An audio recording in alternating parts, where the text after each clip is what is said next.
না অভি, এবার মা কালীকে প্রণাম করে তুমি আশীর্বাদ চেয়ে নাও। হে মা কালী, তোমাকে শতকোটি প্রণাম জানাই মা।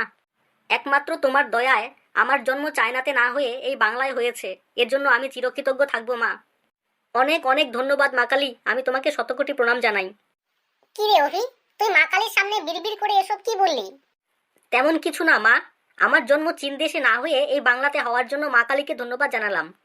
কেন? আরে মা, তুমি বোঝো না, চীনা ভাষা যে আমি একদম বুঝতে পারি না। ওখানে জন্ম হলে যে আমি কথাই বলতে পারতাম না, সবাই আমাকে বোবা ভাবতো। হে হরি রাম কৃষ্ণ জগন্নাথ প্রেমানন্দে। দেখো বাবু দেখো, এই দিকে আমার দিকে দেখো, এমন করে ব্যায়াম করতে হয়।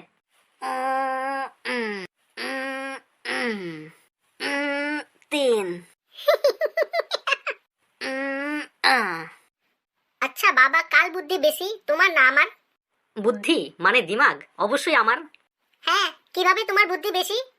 আরে বাবু, আমার বয়স বেশি এবং অভিজ্ঞতা বেশি, তাই বুদ্ধিও আমারই বেশি হবে। আচ্ছা, তুমি এইসব প্রশ্ন করার কোনো সময় পাও না নাকি? মনে যখন যা প্রশ্ন আসে তখনই সে প্রশ্ন করে বসো। যাও পড়াশোনা করো গে, যত সব। বাবা বাবা, তোমাকে কোনো প্রশ্ন করলে তুমি রেগে যাও কেন বলো তো?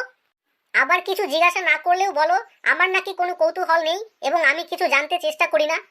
আমার দেখছি দুদিকেই বিপদ। তুমি বলে দাও তাহলে আমি কি করব? না বাবা না, তুমি বলো, তুমি আর কি কে জানতে চাও বলো। বাবা বাবা, আমেরিকা কে আবিষ্কার করেছিল? ক্রিস্টোফার কলম্বাস আমেরিকা আবিষ্কার করেছিল।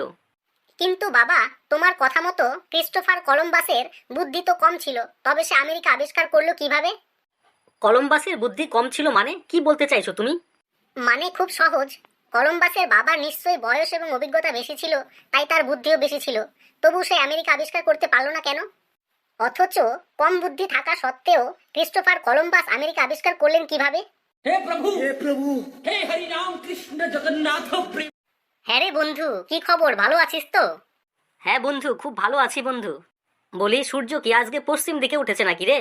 সেই যে 5 বছর হলো ভোটের আগে তোরা এসছিলি, তারপরে তো আর কোনোদিন আসিস নাই ভাই। না বন্ধু, অমন করে বলিস না। আসলে আমি তো জনগণের সেবা করি, তো সেই কারণে ব্যস্ততার কারণে আর এদিকে আসা হয় না। হ্যাঁ নূর ভাই, এবার ভোটে জিতলে আমরা এই দিকেই উন্নয়নের কাজ করতে প্রায় দিনই আসবো। ক্ষমতায় এসে আমরা এই হালিগ্রামে উন্নয়নের জোয়ার বইয়ে দিব। বন্ধু জানিস তো, এবার আমি সততার প্রতীক দল থেকে ভোটে দাঁড়িয়েছি, আমাকে ভোটটা দিস কিন্তু। হ্যাঁ, ভোটটা দিতে পারলে খুশি হতাম বন্ধু, কিন্তু আমি যে অন্য জনকে কথা দিয়ে দিয়েছি। আরে রাজনীতিতে কথা দেওয়া নেওয়ার কোনো দাম নেই, তুই ওসব ভুলে যা, ভোটটা কিন্তু আমাকেই দিস। বাহ, বেশ ভালো কথা বলেছিস তো। তাহলে কথা দিলাম, তোকেই ভোটটা দেব। কিন্তু ভাই, যতদূর মনে পড়ে, গত ভোটে তুই তো অন্য দলে ছিলিস। এভাবে নিজের দল ছেড়ে দিয়ে এবার তুই সততার প্রতীক দলে এসে ভোটে দাঁড়ালি, তাহলে দলের সঙ্গে তোর বেইমানি করা হলো না? না রে বন্ধু, কোনো বেমানি নয়, আমি একটা মহান কাজ করেছি। ওই মরচে পড়া দল থেকে বেরিয়ে আমার হৃদয় পরিবর্তন হয়েছে, আমার শুভবুদ্ধির উদয় হয়েছে, বুঝলি?